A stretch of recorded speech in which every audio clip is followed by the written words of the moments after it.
and Andy. Zion, you're 19 years old. You're 19 years old, but you don't have the luxury every day of just acting like a 19-year-old. How have you grown mentally and emotionally over the last year? What's crazy is that I'm still 18. You are? You're Yeah. not 19 yet? I'm still 18. It's crazy. Mentally, I've grown a lot. I think I've matured a lot because of all the tension that came my way. Yeah. And just having to deal with it. But I'm going to thank my mom for that because she always told me to remain humble and grounded. Like, the attention will come and go. So I was just kind of focused on hooping. So smart. Thanks to Mom. Zion, everyone, I have to correct a lot of people because they think, oh, this was been a lock year, 2 years ago. He was going to be number one. He was going to do all this. Not true. A lot has changed for you over the last 2 years. How so? A lot has changed because a lot of people thought I wouldn't do anything in college because I came from a small high school. So I guess being a potential number one pick, that wasn't always the case for me because people doubted me a lot, but I wasn't really focused on that. I was just focused on hooping and just having fun. How much did that Kentucky game, the first game, set the tone, not just for you, but really for your teammates, the entire Duke roster, and half of them feels like are out here tonight with you? It set the tone, it set a high tone. It just showed us that we can have fun and win at the same time. So that was our mentality going throughout the whole season. Just have fun and just win. How are you able to sort of just soak in and step back for a second and realize how special it is to be going through this with your teammates, being here in the same hotel? I mean, does it feel like you're on campus a little bit in the dorms? I mean, it's really special. It means a lot, and it's a lot to take in because, we talk about things like these, if the season go the way we wanted to, all three of us, maybe four, because we thought Trey would be here, could, be here at the lottery or at the draft. And I think for three of us to be here, I mean, it's crazy because I don't think you usually see anything like that. Well, a lot of people tell you constantly what you do well and how great you are at what you do, but who are the people that are able to tell you, no, if you actually want to be great and as good in the NBA as you've been in college, these are the things you need to do? I think it's my parents and Coach K and the assistant coaches. Even when they came to my house, they told me that he would coach me. He would tell me if I'm not doing something right, he would tell me, and he did.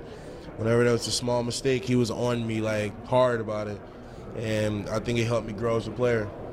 I'm thinking back, I interviewed you on the floor in Charlotte after the ACC tournament title, and for all the highs you had this season, it just felt like that moment was different because you had just come back from that injury. You were almost speechless when I was talking to you on the court. What was that ACC tournament title run like for you in terms of what it told yourself and everyone else with what you were able to accomplish?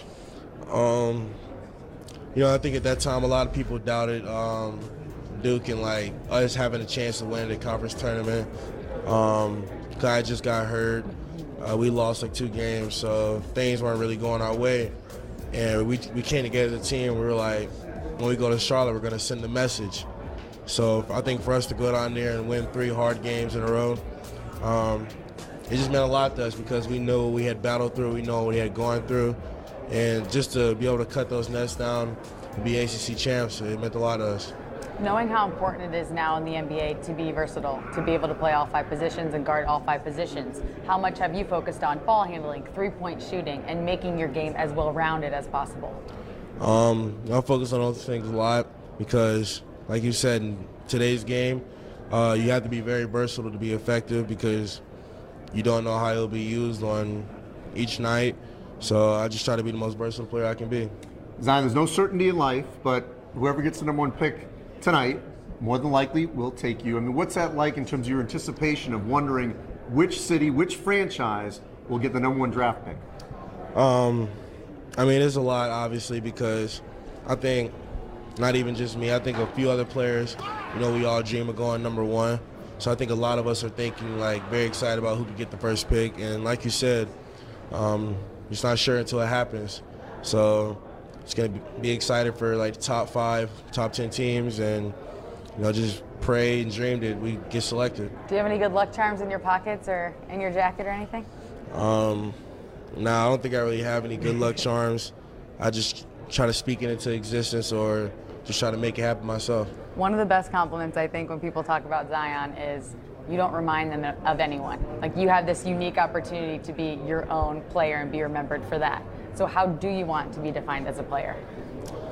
I want to be defined as a player that did everything for his team. Not did everything for his team, but that could do anything for his team.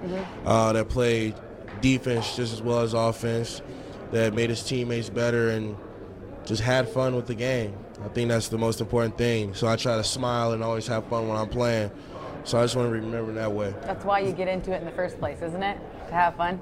Zion, if we could have a little time machine and go back 4 years and show that Zion Williamson, this one sitting here, right here, what do you think that Zion Williamson would say? I think he'd be upset. I think he would be like, why'd you show me that? Because I think that's what made me work so hard, not knowing what would happen, not knowing where I would be at, and just trying to beat the odds. So I think that Zion would be very upset that you showed him that. That's an outstanding answer. Good answer. Good answer. All right, Zion. Well, thanks for your time. Enjoy the moment tonight. Thank you. Thank you. Congrats. Guys, this is a generational talent we're talking about. You just don't see human beings built the way he is at 280 pounds who have 45-inch vertical leaps walking around Earth. What kind of NBA potential are we talking about here? You're talking, as I heard his coach say, he's the real deal. This guy is a special player and a special individual.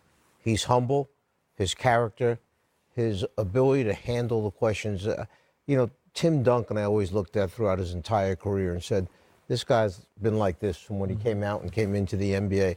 And I hope, and I think this young man will be the same type of thing because the talent he possesses comes along once every so often. Remember, he grew up and was a point guard. I heard that when he was in school, junior high school, he would draw like 2 or 3 defenders just to be able to make a pass so one of his other teammates could score. He could have very easily done it himself, but he got them involved. That's why he has the sight, the vision that he has, takes the challenge of defending. He loves to defend. This is a special talent. 5 years ago, a 6'7"-ish, maybe 6'8" power forward, I would have been asking you about his position in the NBA. Today, I don't know that even matters. Does it matter at all what team gets him in terms of where he's playing and who he's playing alongside? You're right, Matt. I don't think so. I think for him is I just don't want him to get caught up in that you have to develop a three-point shot right now. Right. One thing I would love for him to develop is free throw percentage going up a little bit higher. But the things he can do that I'm very impressed, his offensive rebounding, Matt, was phenomenal. His anticipation getting steals was phenomenal. His character, the way he allowed other guys to flourish. There's superstars, you watch their game, you say, I love their game, but no one else can flourish because they're so ball dominant. Things stop. Right. He can't play well with the basketball without. There's some things he obviously has to work on. But, Matt, you said it best. There's 6'7", 285. Who do he remind you of? Everybody always asks me that question. Nobody. It doesn't remind me of anybody. No. Because there's not anybody I've seen like this, and no one's jumped like this. Right. There's nobody that he reminds me of. And the thing I love about him was he played to win. He was passionate about it, and his character is off the charts. And everything else basketball-wise, he has to improve a lot of things. His jump shot, free throw shooting, I think is the main thing right now because he draws so much contact. Would love to be confident going and knock it down like a 75% free throw shooting day one. But other than that, the sky's the limit because I still think there's a large room for him to work on his skills and get better. Yeah.